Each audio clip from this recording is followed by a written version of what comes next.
In the late 19th century, a scholar stumbles upon cryptic references to an underground network beneath a historic European city. Ancient maps and dusty manuscripts hint at secret passages used for clandestine rituals or smuggling. Cities like Paris and Edinburgh are famed for their subterranean labyrinths, often built during medieval times. The scholar's discovery suggests these tunnels may hold forgotten histories, hidden beneath layers of urban development.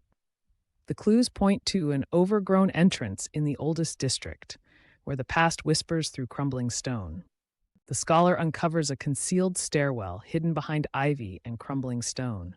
Such entrances were often sealed to deter intruders or protect secrets. Historical records show similar staircases in cities like Rome, where catacombs served as burial sites and hideouts. The rusted iron gate creaks open, revealing a spiral staircase descending into darkness.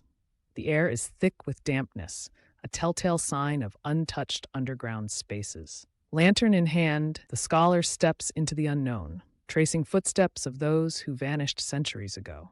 The explorer navigates a vast network of catacombs, their walls lined with skeletal remains and eerie carvings.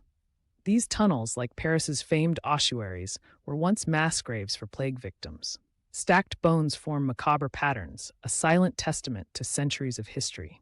The flickering lantern light reveals Latin inscriptions and symbols of mortality. The damp air carries whispers of the past, as if the dead themselves guard these passages. A faint sound, perhaps wind or something more sinister, draws the explorer deeper into the labyrinth. Deep within the catacombs lies a forgotten chapel, its walls adorned with heretical symbols and forbidden texts. Such chapels were often used by secret societies or persecuted religious groups. The cracked altar holds melted candles, suggesting recent activity, or perhaps an eternal flame. Frescoes depict occult rituals, their pigments faded, but their messages chillingly clear. Behind the altar, a loose brick reveals a passage to an older tunnel system. The chapel's existence hints at a darker chapter in the city's history, one deliberately erased from records. A subterranean river cuts through the tunnels, its black waters reflecting torchlight. Rivers like these were once vital for smuggling or escape, such as the underground waterways of Naples. The stone bridge spanning the water is worn smooth by centuries of use. A half-sunken wooden boat suggests someone, or something, recently traversed these depths. The slow-moving water echoes with drips and distant, unidentifiable sounds. The explorer pauses, weighing the risk of crossing versus the lure of uncharted caverns ahead. The explorer stumbles upon an abandoned alchemical lab, its tables cluttered with rusted tools and glowing vials. Alchemy flourished in Europe's underground spaces, away from prying eyes. The chalk pentagram on the floor suggests rituals blending science and the occult. A journal, its pages brittle, details experiments to transmute base metals or summon something unnatural. The air smells of sulfur and aged parchment.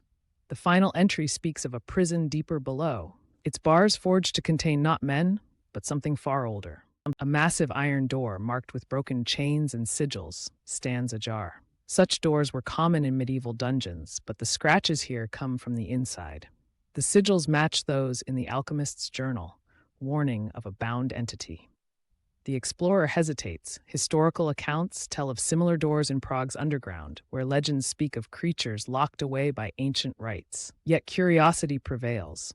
The door creaks open, revealing a cavern holding ruins unlike any known civilization. The air here is unnaturally cold. The explorer emerges into a sprawling underground city, its crumbling towers and arches defying known architectural styles. Cities like Derinkuyu in Turkey hint at humanity's ability to build beneath the earth, but this place is older and stranger. Murals depict elongated figures with hollow eyes, performing rituals under a black sun. The stonework is seamless, as if carved by tools beyond medieval capability. The explorer's lantern flickers, casting shadows that move unnaturally. A central structure pulses with a faint, ominous glow, a temple, perhaps, or a prison. At the heart of the city stands a grand temple, its altar holding a pulsating relic. The artifact, a jagged crystal, or perhaps a meteorite fragment, emits a low hum. Similar objects appear in occult texts said to channel energy from outside. The walls writhe with shadows that defy the lantern's light. The explorer's hand hovers over the relic, touching it might reveal secrets or unleash catastrophe. Suddenly, the ground trembles, dust shaking loose from the ceiling. The temple's energy is awakening, and the cavern begins to collapse. The explorer sprints through crumbling tunnels as the underground city collapses behind them. Stumbling over fallen debris, they retrace their path, past the alchemist's lab, across the river, through the bone-lined catacombs.